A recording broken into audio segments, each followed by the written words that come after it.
Moving on. What's your relationship with Mr. Baker right here? Our favorite Mr. Baker. Mr. Baker's on leave right now. Where did he go? Where did he leave to? You know, Mr. Baker is so successful. He's doing it up the No, nose. no, not at all. Not at all. They would never think of it. Mr. Baker is so successful in real estate that I think that may have caused a certain amount of, maybe he had a medical exhaustion. He was exhausted from doing so many things. Teaching, he's a dad, and he was doing all these real estate deals. Okay, and I he think wasn't a very good teacher. I mean, he'd just come in covered in chalk every day. covered in chalk. Does that sound like the Mr. Baker you know? I think he was, my understanding, he was really fabulous for the first 15 or 20 minutes. Yeah. And then he would... Baker. So why didn't he drop the real estate? I don't understand. That made him money. I guess money is the Yeah, more he's got important. good, very good, special talent now. He's not dedicated like Mr. Johnson over here. That's the difference. All right, now going back to my time in your class, you at the beginning of the year you won this bet about the Super Bowl, and you promised to give us all Cheetos. So you want to tell about that story about the bet and what happened? I was in a football pool at school, and So they are betting. The teachers are betting. Scandalous. Scandalous. Very illegal. Yeah, so I think the betting pool got up to $400 or $500. Kind of a slush fund that not everybody knew about. So I went as far. I went as far as the. There's only 4 of us, and it got down to I got edged out by a custodian. Was he a shifty Mr. custodian? Birch. No, Mr. Birch. He works the early shift at Palisades High School. So I remember I got to school. I got to school one morning about 6 a.m. And I yelled out. It was dark. It was a cold morning. It was about 40 degrees. So I yelled out. I saw a guy. He was cleaning up the grounds and everything like that. Perching. And I said, "Are you Mr. Birch?" Birch. And he was sort of like, it didn't look. He wasn't really the most amiable guy.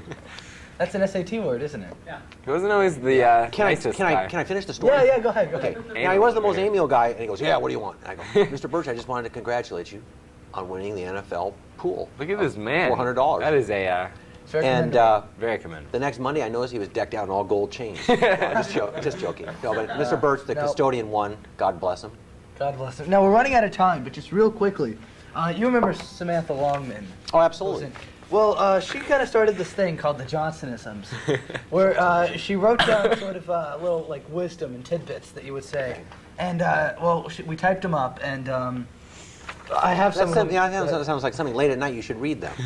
Well, I'm going to read some to the class. This is a late night show. Sure. Read them to your dates. Okay, so just some of my favorites. Some sort of Hugh Grant experience. I remember you saying that.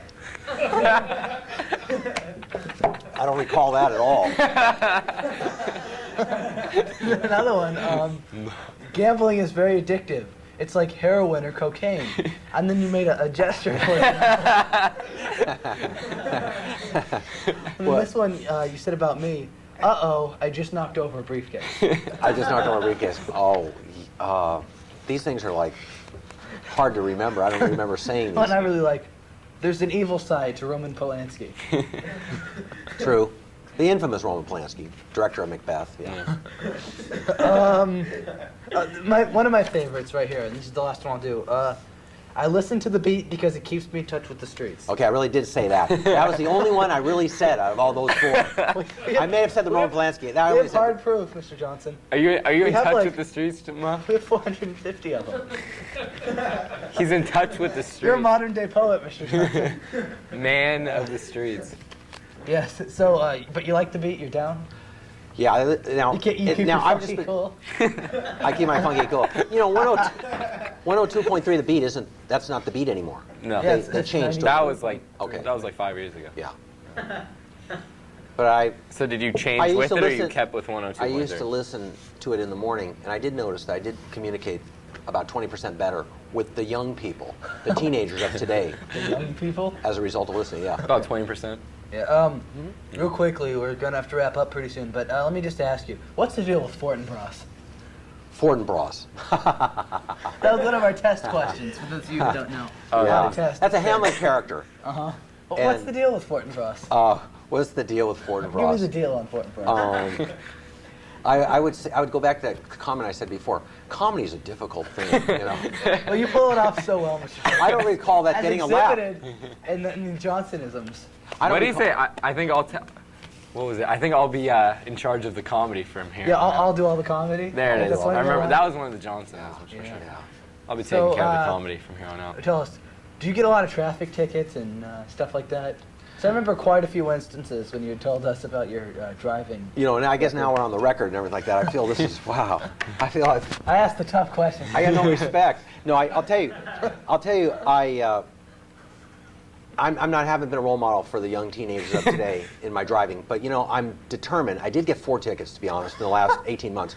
I beat 3 out of the 4. I just show up. And the cop doesn't. Yeah, the cop didn't show up 3 out of the 4 times, and then the time the cop did show up, I had a lawyer. Oh, really? And that was for the last one. This guy tried to claim I went through a red light. I didn't. I went through a yellow light. Well, we're setting the record straight here on the Del Talk Show 2.0. Is that the end of my story? I'm sorry. Finish up. Wrap it up. Okay, really We quickly. only have like a minute I left. had an attorney there, and he was with me because he was the manager of my softball team. I got a ticket on my way to a softball team in Culver City. I played catcher and first base, hit about 350. Nice. And but anyway, but on the way there, this little cop this little sawed-off cop pulled us over. Sawed-off He was just a little dictator, but we set him straight. We set him straight in the courtroom, and I got off. Wow. He set him straight. Well, folks, we've reached that magical moment. Oh. I have to wrap up. We're done. Mr. Johnson, thank you, though, for coming on the show. We'd love to have you back anytime. Oh, thank you very Good much. times. Conan, good to see you again. All right. Alex. So, everyone, stay tuned. Same Del time, same Del station. Good night, everyone. You can clap if you want. Very good. So anyway, so we could